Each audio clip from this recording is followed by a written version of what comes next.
Hello again, and welcome to Aviation News Talk, where we talk general aviation with relevant news and flying tips for pilots and student pilots to help keep you safe. I'm Max Truscott. Today we're talking with pilot examiner Seth Lake about ICAO equipment codes, which is the large number of codes that you now need to know when you file a flight plan, since the FAA has moved to the International Flight Plan form, which requires far more codes than we used to enter into the old simple FAA flight plan forms. Last week in episode 252, we talked with Mark Epner from Simple Flight Radio about situation awareness and some of the things you should be thinking about when you fly. So if you didn't hear that episode, you may want to check it out at aviationnewstalk.com/252. And this is a listener-supported show. Yes, we are ad-free. So think about whether you have ever learned anything of value from this show. Does it help you with your flying? Does it make you a safer pilot? Well, then please sign up to become a member, join the club, support the show financially at aviationnewstalk.com/awesome. And when you do, I'll read your name on the show. Now, let me tell you a little bit about Seth Lake. Seth is an Air Force Reserve C-130 instructor pilot recently out of active duty. He's now a full-time flight instructor and DPE giving check rides in Arkansas. His business, VSL Aviation, operates a number of beach travel airs, and he specializes in teaching the multi-engine rating in those aircraft. And now here's our conversation with Seth Lake.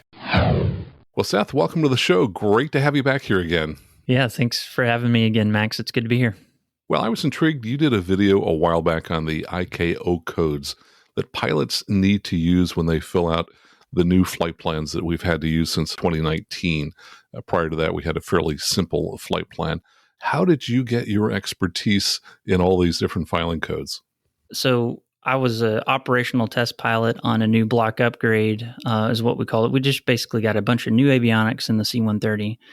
And we began testing on these new avionics the same year that the FAA switched us over to the International Flight Plan form as being a requirement. Of course, we were also doing international flying, so we needed to do it anyway. So I'm down in Marietta, Georgia, where they build the C-130, and we're sitting down at a table with these Lockheed test pilots, and there's a couple of other operational test pilots with me and our initial cadre. We're all very experienced pilots and have filed a lot of flight plans, and we're sitting here having to dive into these documents that I'd never even heard of or looked at to figure out what codes to go here. And I just kept thinking to myself, the FAA is going to make this mandatory for everybody, and this is just going to be a disaster because we've got probably 150 years of flying experience sitting at this table, and we can't agree on what codes to put in this line 18 of the International Flight Plan form. I was like, how are civilian pilots ever going to get this right? And it's just really confusing. So I spent a lot of time thereafter kind of figuring out how best to teach this so I could communicate it to the rest of the crew force whenever that plane went operational. So that was my story of how I got expertise on it. But yeah, I do have a lot of sympathy for those that have never even filed the International Flight Plan form. All of a sudden, the FAA is like, yeah, by the way, this is how you're going to file your flight plan now. It won't be a big deal. Don't worry. Well, I'm glad you've done the heavy lifting and homework here for us. Now, I saw an article in FAA that said more than a third of pilots are not filling out the IFR flight plan codes correctly, which doesn't surprise me as I've struggled a little bit to do that myself. What kind of issues does this raise for pilots if they've got the wrong codes in their flight plans? Yeah, you're right, Max.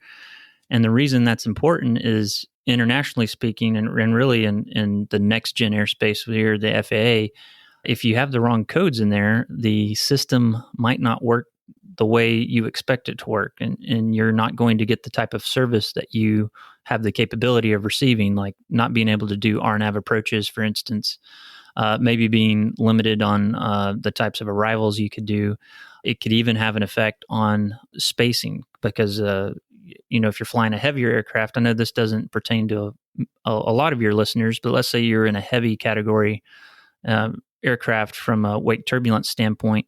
If you filed your code incorrectly on the International Flight Plan form, the automated ATC system might not give you the appropriate spacing or might not give the people behind you the appropriate spacing, and it might become a safety of flight issue. So those are just a few things that could happen if you get these codes wrong. And I can give an example. I occasionally fly with pilots bringing new SF-50s back from the Cirrus delivery center in Knoxville. And on one occasion, we put in the codes that we thought were appropriate. And twice during the flight, they said, and just want to confirm that you're negative RVSM, which meant just want to confirm you can't fly at flight level 290 and above. And both times we had to say, no, actually, we can. We are RVSM. So we had neglected to put in the W code, which indicated our RVSM capability. So in that case, we got to actually do what we wanted to do, but it certainly raised some questions. And so in the future, I'm certainly going to make sure that before we leave, we spend a little bit more time getting those codes in there correctly. So what's the best way to start? How would you suggest people start learning the process for what they need to do to do these correctly? Well, I would say the majority of pilots, especially those that are flying IFR, are using some sort of electronic flight bag. And I would say the majority of those folks are using ForeFlight.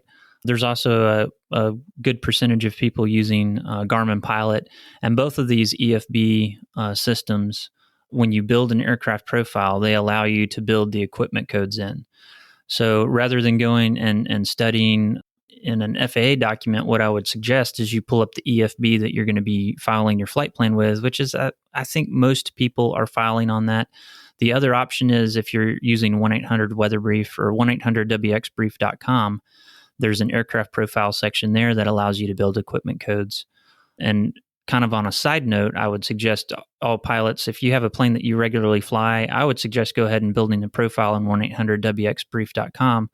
That way, if you ever have to call over the phone and file a flight plan with Flight Service Station or even do a pop-up clearance in the air, your tail number actually is attached to both the people you're talking to on the phone and the people that you would talk to on the radio. So if you do all this work beforehand, if you have to file kind of a hip pocket IFR or a pop-up IFR flight plan, all your equipment codes that we talk about today are going to be set. So those would be the two places I would suggest you do this, is on 1-800-WXBrief.com and on whatever EFB solution that you're using. And there's also, I think, an interesting case, which is for people who are in clubs who are renting aircraft. For example, my club has about 50 aircraft. I know it certainly makes it one of the larger ones in the country. But even for clubs that only have a couple of aircraft, if you've got a dozen people flying them, you'd have to guess that some of the people are going to get those codes wrong some of the time. So I think this is probably a great thing for clubs to either put on their website or distribute to their members, because certainly as you jump into any random aircraft, probably not going to be necessarily obvious to you as to whether they have ADS-B out that's 1090 versus UAT. Correct. Yeah. And I would suggest that we deal with this in a club that I'm involved with, as well as the Air Force unit I'm a part of. So even though we fly all the same, in the Air Force, all the same C-130s, there is a couple of different models that have different equipment codes. And so we have just a little Excel product that shows us Area 10 on the International Flight Plan and Area 18. So Section 10 and Section 18 is where all those modes and codes, letters and numbers are going to go. All right, so let's dive into the modes and codes. Start walking us through them. Yeah, so I'm using ForeFlight to walk through this because ForeFlight has it laid out pretty logically. So what I've done here is I've gone into ForeFlight and I've added an aircraft, and I decided to add an SF-50. You and I were talking. I don't know much about the SF-50, and obviously you're one of the experts on that. So I'm going to kind of talk back and forth as I'm setting this up. But I've just added a new aircraft, and I go down to the filing section and all the codes are empty. And this is true even if you're paying for that higher level of subscription that includes default aircraft profiles. The SF-50 actually has a default profile, and that includes kind of the normal basic operating weights and speeds and stuff. However, the filing section is left empty. So we're going to start with our FAA equipment. That's the one that everybody should be pretty familiar with. That's the basic one. And it's just a /golf or /alpha. Now for the, in the case of a SF-50, I'm guessing it would be, /L, I guess, would be an SF-50. And this illustrates a problem of why we moved away from the / and then a single letter.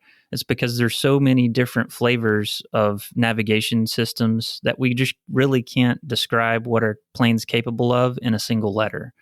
So we went to the International Flight Plan form because it allows us to get a lot more granular and more specific on what type of equipment we actually have on board. So I'm just going to select /L. Now, this doesn't actually matter because, again, we're filing an international flight plan form. So I like to have it in there just in case, but we'll never use that FAA flight plan form to file IFR. The next one is our ICAO equipment. This is going to go up in Section 10 of the International Flight Plan Form, which you can find online. It's also in ForeFlight there. And I'll also, of course, include it as a link in our show notes here so people can find it there. Right. And you could probably even include in the show notes the ForeFlight filing guide. That's a PDF that's in your documents section of ForeFlight. And it's just a PDF. And to me, it's probably the best document out there that steps you through this International Flight Plan Form setup. There is one that the FAA has that's kind of in a flyer style, but I really don't like that one because the formatting of it's not very good, and it's not nearly as descriptive as the ForeFlight version. But the ICAO equipment, this is how we're going to communicate to ATC or the system, the ATC system, on what navigational equipment we have on board the aircraft. I'll go through a couple that most aircraft have. And on the ForeFlight filing guide, it actually has a couple tables that says, okay, if you have a Garmin 430, for instance, this is the type of equipment that, or the code for the Garmin 430 or the G1000 or the G3000. Yeah, and since they're so common, let's definitely refer to those often. What I'm going to set up here, well, is the SF50 has the G3000, but it is really not going to have much different codes than, let's say, something installed with a 650 that's WAS. So one of the first things we're going to select is B code. That means we have LPV, or satellite-based augmentation system. Real quick sidebar here, if you don't mind. We're going to use the term GNSS and SBAS, and I realize that there's probably a lot of pilots out there that either don't know what those are or have never heard those terms. GNSS stands for Global Navigation Satellite System, and that's kind of the generic name for GPS.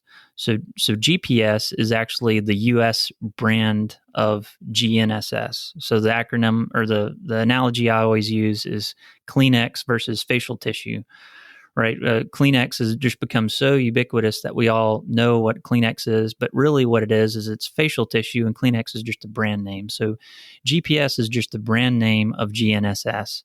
So since we're dealing with an international flight plan form here, we don't use the term GPS, we use the generic term GNSS. Now, in the same realm is SBAS. SBAS stands for Satellite-Based Augmentation System, and that's the same as what we call WAS, or Wide Area Augmentation System. So WAS is the U.S. brand of SBAS, but again, since we're dealing international, we're going to call it SBAS. So that's the very long answer to the first equipment code we're going to select, which is B, which means we have LPV. We're also going to select DME because you can look in the AIM, but our RNAV system counts as distance measuring equipment. We're going to select G, which is GNSS. We're going to skip through all the CPDLC, FANS, 1A. You and I kind of talked offline a little bit about that, but all those CPDLC and FANS 1A, that's for if you're flying a much more capable airliner type aircraft over water. Now, we're not going to select ILS. That's L. So we're not going to select ILS or VOR, but we are going to select PBN, and then right below PBN, if you're looking on ForeFlight, and then numeric or alphabetically, S is the next one. We're going to select S because S is standard equipment, and that includes VOR, VHF, RTF, and ILS. Now, VHF RTF, that stands for VHF radio telephony. It basically means you have a radio on board. So most or all US-based aircraft that are flying IFR are going to have VHF RTF. We're going to keep scrolling down and look at Whiskey, which is RVSM. So for the SF50, we'd have RVSM capability. And then more than likely, you'd also have the 833 kilohertz spacing, or Yankee. So we would select that as well. Now, the last one is Zulu, and if you're looking in ForeFlight, that's automatically set based on what we're about to go through next. So for now, that's all that we have set. So if you're following along on your EFB or a website, so far we have B, D, G, R, S, W, and Y. And let me just jump in and note that the Cirrus website for the SF50 shows the D in parentheses and says that's dependent upon the aircraft equipment. So I think what they're saying is that DME actually is an option that you can buy for the G3000. And so unless you have that, they're suggesting that you don't put the D in. Certainly you would have the GN, and if you do have GNSS, then you have the ability to substitute for DME. But I think their interpretation is that if you don't actually have DME installed, then you wouldn't select the D. Also, the W would only apply to the G2 and later Vision Jet aircraft, because the Generation 1, the G1 of the SF-50, did not have RVSM, so you wouldn't list the W for those older aircraft. So that's quite a bit of letters there, and we're going to go on now to the surveillance part. So at this point, can I buy a vowel and try and guess the rest of the word here? Oh, and let's just jump back to the Garmin 430. So if I've been keeping score correctly for that, then we'd be looking at S, B, D, G, R. Does that sound right? Yeah, what we would take is we would take away the RVSM and the Yankee. So we just have BDGRS, and that would be a WAS 430. And that would also, I think, apply to the Garmin G1000 in perspective. Correct. Yeah, and I say WAS 430, really any WAS GPS. And since you have international listeners as well, so they may not even have GPS. It might be another GNSS system. So yes, anything with satellite-based augmentation system and RNAV capability would have those 5 letters. Okay, great. Well, let's go ahead and spin the wheel and see what other letters come up here. Yeah. So now it gets a little more complicated, and we add our surveillance. And this is basically communicating what kind of transponder that we have on board. We have a lot of different options here. And the big picture is, if you're flying IFR in the States, I guess you could still be flying IFR without ADS-B, but I'm not even going to address that. I think the majority of people filing a flight plan have ADS-B on board. And you have 2 different flavors of ADS-B here in the States. We have the ADS-B UAT, and then we have 1090 ES. Those are our 2 forms of ADS-B that we can use. And really, that's just in GA. If you're flying a corporate aircraft or an airliner, you're going to have 1090 ES. The UAT is that other waveform, and that's what gives us all the fun stuff, like the weather and traffic on board is coming through that UAT.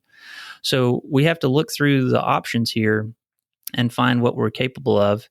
If you look on page 33 of the ForeFlight filing guide, that PDF that hopefully you'll have posted there, page 33 actually has the model of transponder and then what type of surveillance codes are associated with that. So, Max, what kind of transponder is on the SF-50?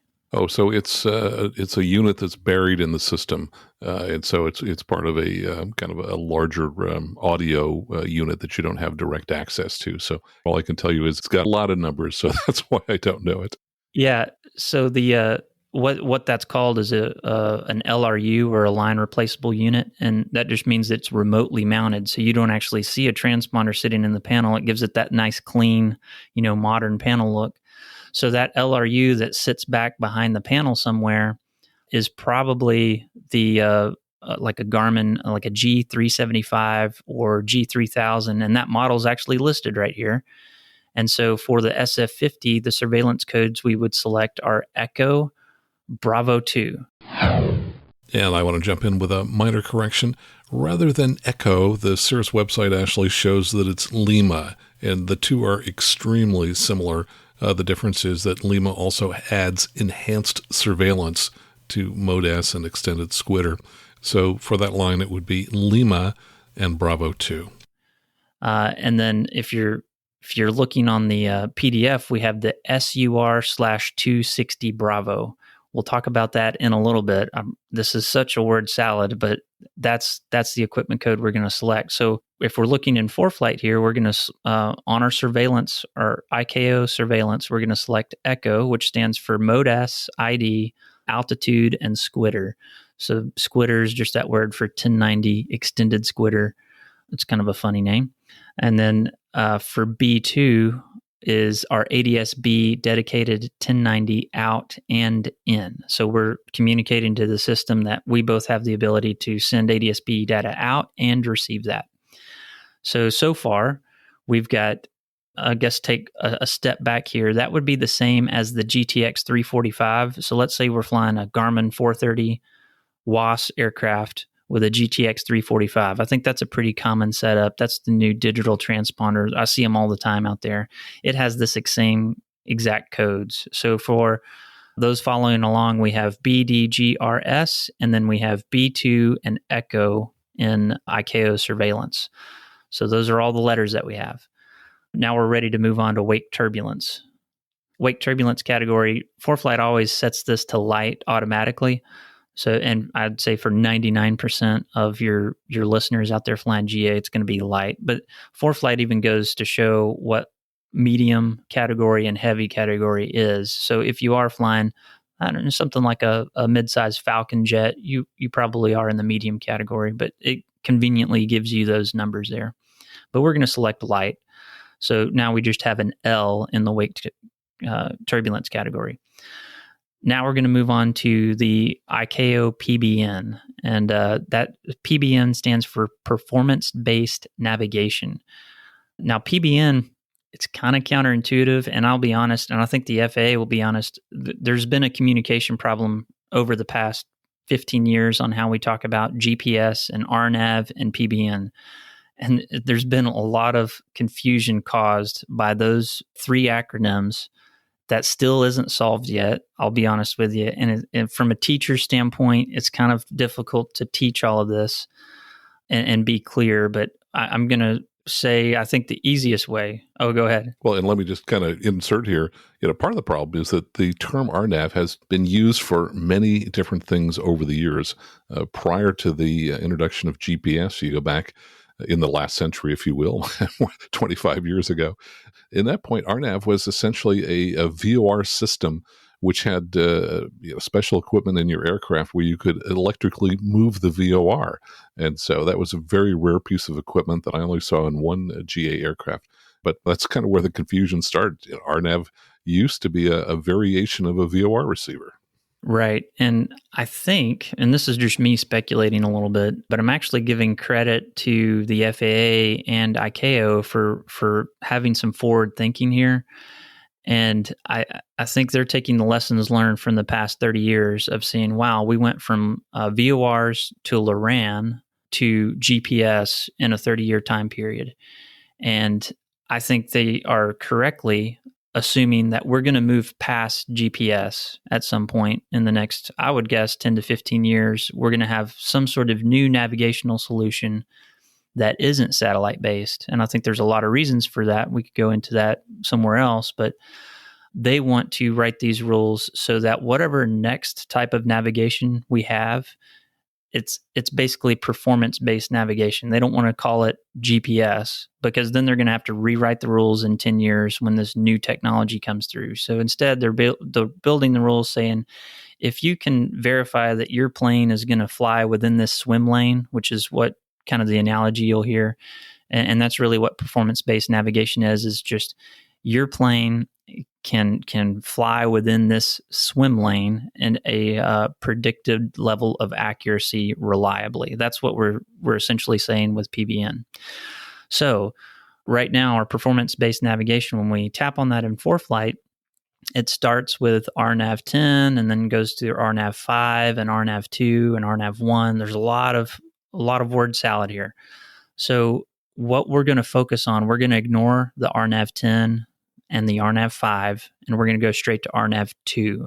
So RNAV 2 GNSS, which is essentially we're saying we can maintain a 2-mile swim lane using our GPS, right? That's the translation for RNAV 2 GNSS. And then we're going to select RNAV 1 GNSS, and that's the 1-mile swim lane. So we can verify that. We're going to go to RMP 1 GNSS, and then we're going to select RMP approach. And this is for both the SF50 example we were using and like a Garmin 430 WAS user or Garmin 650 or 750. So what we have now is C2, D2, O2, and S1 are the 4 things that we have selected for ICAO PBN. And let me just jump in to say that that's close. The Cirrus website for the SF-50 says that the codes should be A1, B2, C2, D2, L1, O2, and S2, with A1 and L1 being in parentheses, saying that those may be aircraft dependent or optional. Now, step back just for a second to explain the RNAV 10 and RNAV 5. The RNAV 10, that's the 10-mile swim lane. And you might think, well, Seth, if I can shoot an approach, which is measured in fractions of a mile, then surely I can verify myself within a 10-mile swim lane. The problem is that 10-mile swim lane is used for oceanic crossings, and your equipment on your basic civilian aircraft just isn't. That's a certification requirement. And although your plane could probably do it, it's not certified to do that. So you don't have RNAV 10 capability. And I just want to jump in with a correction. I've taken a look at the POH, and in Section 2, limitations for the Vision Jet, it does say that it has oceanic remote RNP 10 capability. It also has RNP 5 capability, which Seth is going to talk about in a moment. For the listing of recommended codes, they suggest putting in RNP2 for this particular aircraft. Of course, it has the G3000.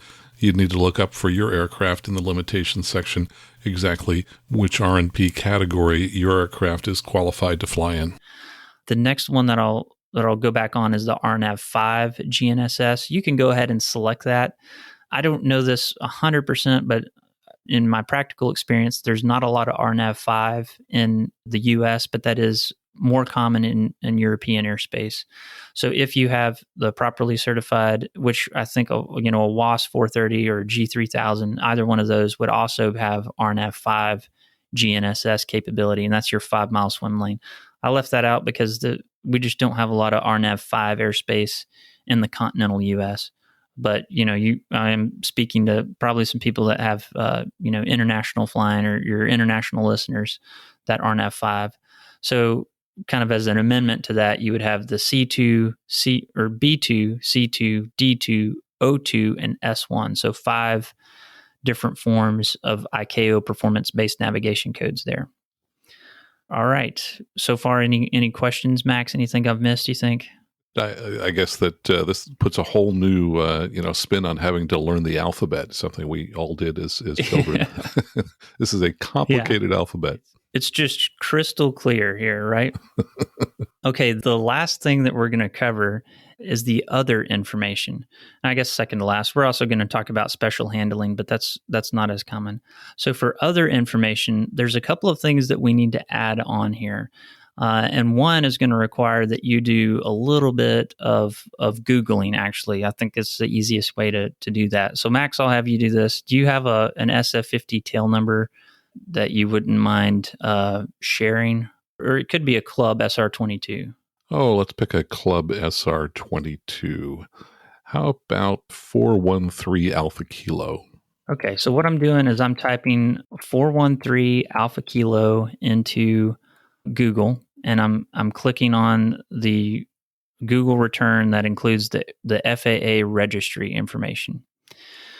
What I'm going to do here is I'm going to look for the mode S code and the base 16 hex. So Max, did you happen to do that as well? No, I didn't. But go ahead and explain what site you're on. You're just Googling the tail number to come up with any site that shows the registration information for the aircraft? Correct. Any website that has the registration will have this information. And so I just typed in the tail number. So again, it's a SR22. Just make sure I have the right one here. I've got the serial number. And so the basic code is Alpha 4 Delta, Foxtrot 4 Foxtrot. So that's a hexadecimal code. Every aircraft in with a US-based N number has a hex code associated to it, even if you don't have actual mode S, even if you don't have a transponder. It's kind of funny. My old 1939 Taylor craft I fly around that doesn't even have an electrical system has a hex code assigned to it. So I believe this is just they're taking the hex code of the registration. I haven't really looked into that. But anyway, it's a hexadecimal code, and that number is going to go in your other information next to the line that says code. That's basically your code. if you leave this out, and I would venture to guess that probably 80%, if not higher, of instrument flight plans that get filed by GA folks do not have this code in there, because a lot of people don't know that this is even a requirement. If you fail to put this code in there, all you're doing is you're basically guaranteeing you're not going to get CPDLC coverage when you're flying. So this code is actually used to log you into the USA CPDLC network. What I anticipate is that as next gen airspace becomes more ubiquitous and we start using it in the GA world, this code will obviously become a lot more important. The problem is, from a hardware standpoint, we're just not there. A lot of GA aircraft just don't have the hardware in order to interact with CPDLC. And obviously that's a very expensive solution. So really this only applies if you're going to be flying a bigger aircraft, but it's not going to hurt if you put it for your small aircraft. I'm just being honest with you. If you leave this out, I don't think it's going to affect you really at all. And go ahead and explain what CPDLC is. And I know, for example, you're going to find it starting with like some citation jets have that capability. Sure. Yeah. CPDLC is Controller Pilot Data Link. It's just an acronym. So Controller Pilot Data Link. And what CPDLC does for you is, I've actually used it a few times and it's pretty handy. Instead of getting directions over the radio, you would actually get directions through a text message that comes through your aircraft's FMS or flight management system. So you would get some sort of little ringtone, look down at your FMS, and it would say, descend and maintain FL230. And you hit a button that says acknowledge, and you descend down to flight level 230. So it's you do all of that without having to do any verbal communication. It's very common in Europe. It's getting rolled out slowly here in the U.S. But yeah, if you ever go to the airlines to fly, or you fly a lot of corporate aircraft, you'll definitely deal with CPDLC. It's used daily there. It's just not as common in general aviation. And I can't wait for it to become more common in general aviation. You think about the number of readbacks we do where, people say, turn left to 330. And then, it was like, was that 300 or 330? Yes. This is just going to save tremendous number of readbacks when ATC gives us multiple pieces of information at the same time. Hey, we may have caught one or two of those pieces of information. What was the third one? There it is, right there digitally in front of you. So yeah, I'm very excited about it. I wish it were available today in every aircraft. Right. Yeah, it will probably decrease the amount of pilot deviations. It'll increase safety.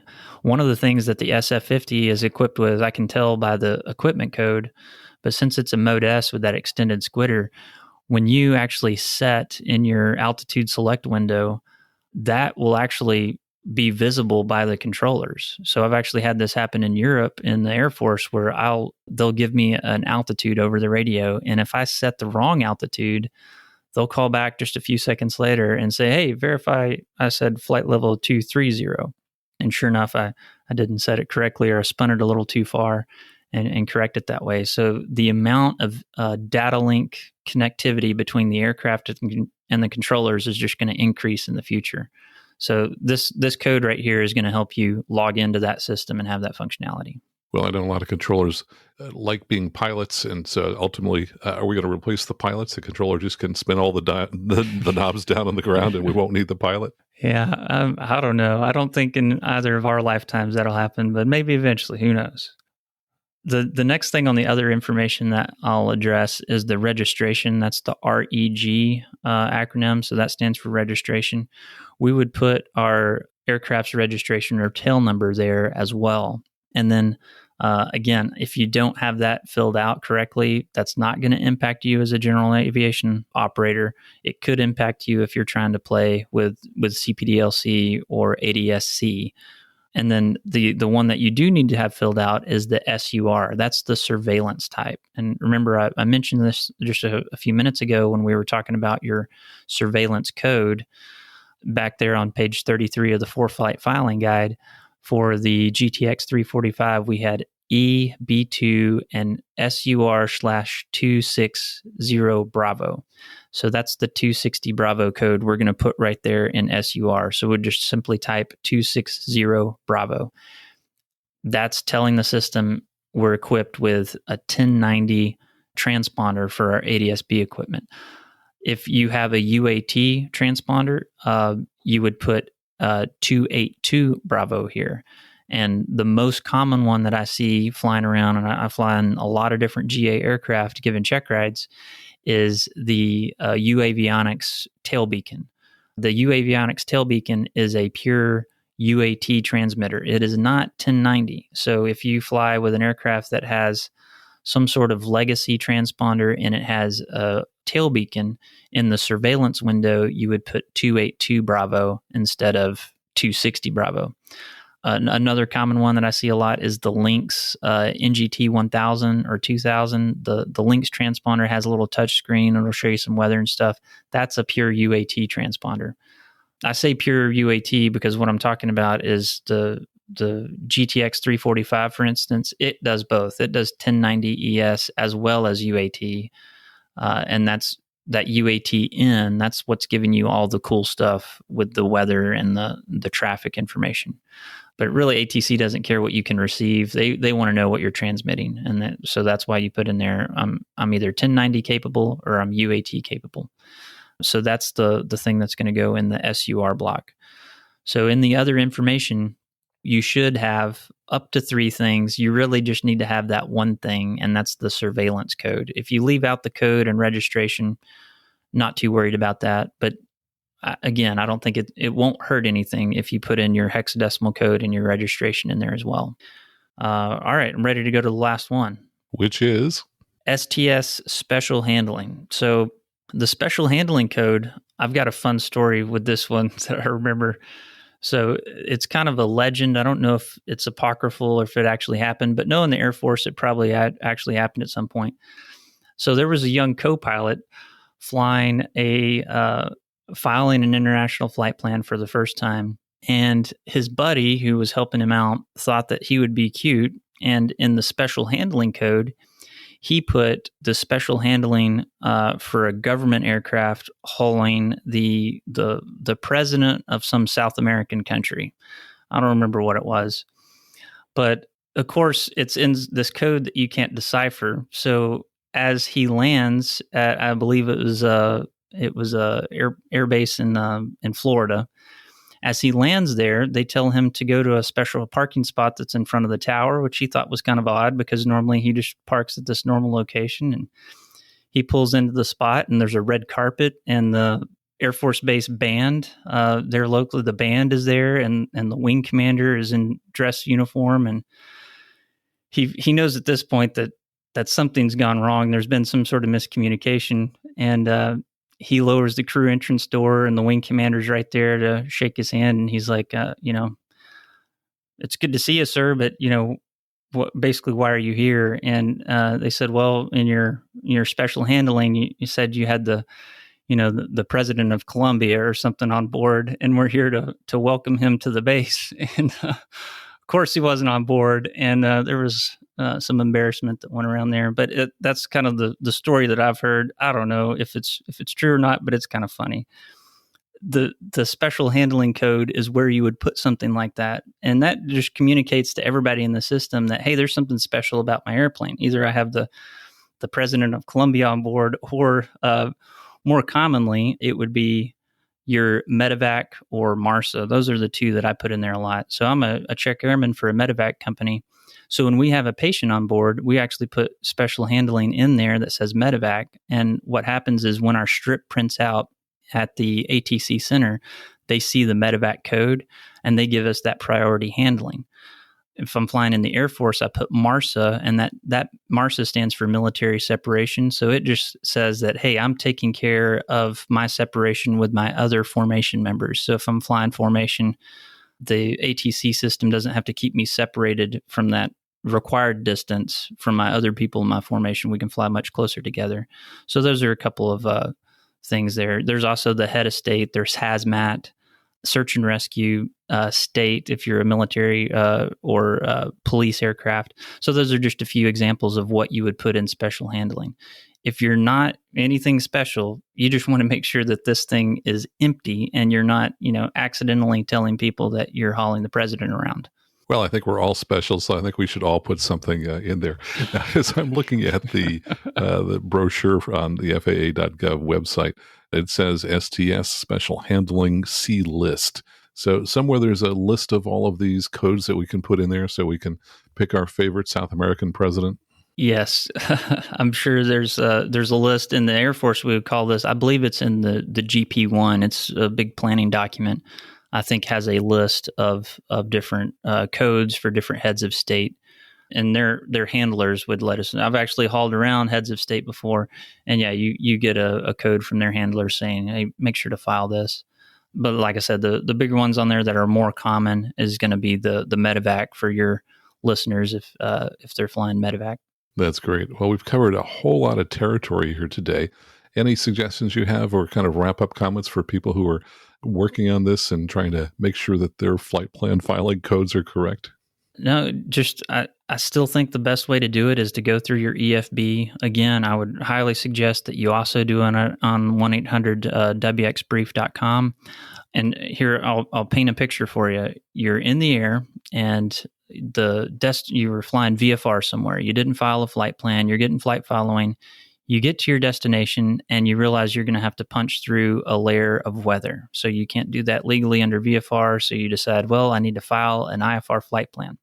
And you ask Center. You say, Center, I'd like to do a pop-up IFR. And they say, unable, please contact Flight Service Station.